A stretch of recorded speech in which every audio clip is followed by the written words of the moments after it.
I wanna see tears off camera. I wanna see tears in how body is held before I pay 1 cent of unfettered attention to someone who says they have something to say. Paying attention to, ready to check my attention to any salesman other than the most important in the current moment. We have little actuaries built in who do this prioritization calc. Will affect the output of my life's calculation, the amount of life lived. The current moment is a constant. The only variable is my attention and the quality of it, the completeness of it in relation to the inherent voice of each moment.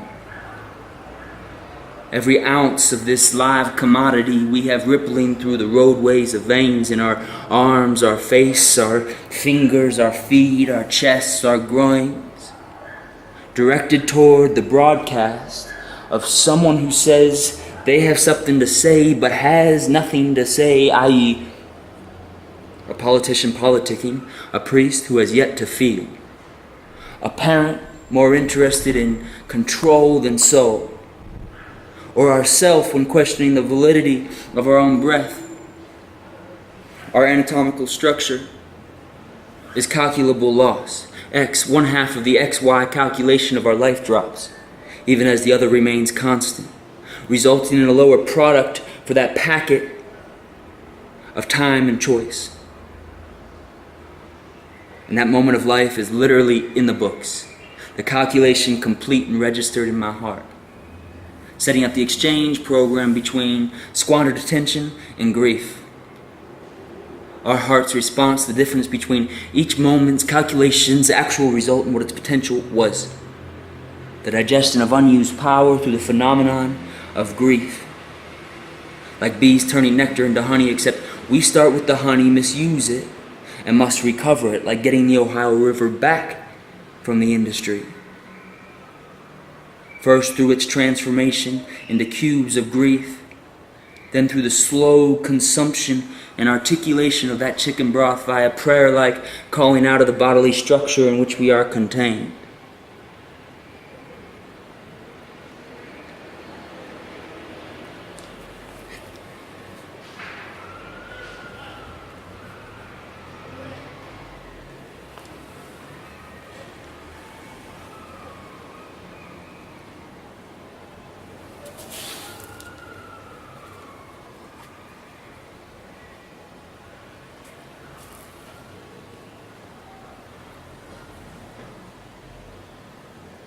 I wanna see tears off camera.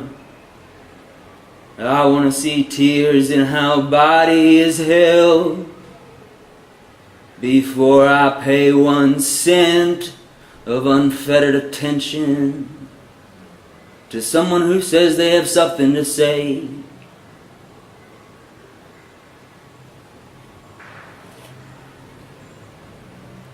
Grief comes in to remind me of what they failed to tell me.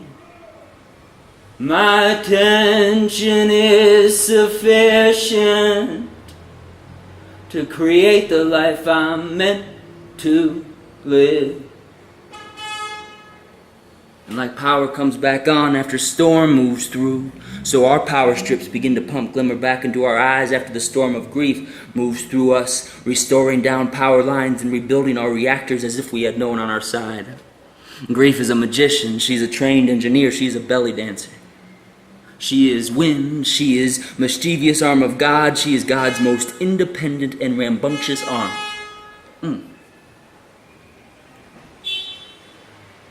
She's a flurry of mystery, with Legolas-type precision in the restoration of our broken down, junked hearts. Coming through because she needs to get to the water. Urgency is grief's mood, muscle is her makeup. A prophet crucified. Block by block she travels by those she's getting crucified for. The crucifixion of Jesus, real time, action flick today in this hollowed out core. Crucifixion after crucifixion after crucifixion on the streets of history. Crucifixion after crucifixion after crucifixion, simply to cover the ground between heaven and my heart.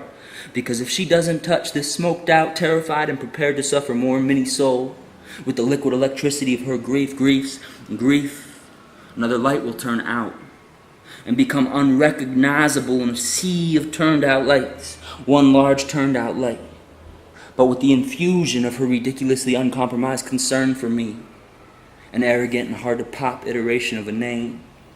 I cannot help but remember the ridiculously uncompromised concern I have for myself, and my primary and original love of grief, and of grief before she chooses to take on the missionary form of grief, to barrel through the diversions I have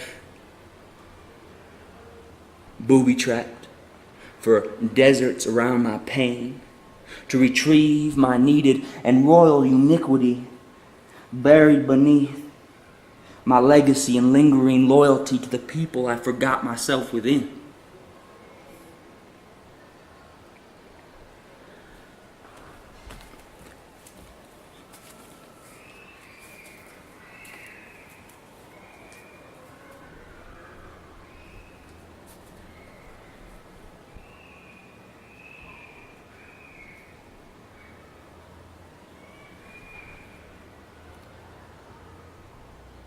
Grief comes in to remind me of what they failed to tell me. My attention is sufficient to create the life I'm meant to live.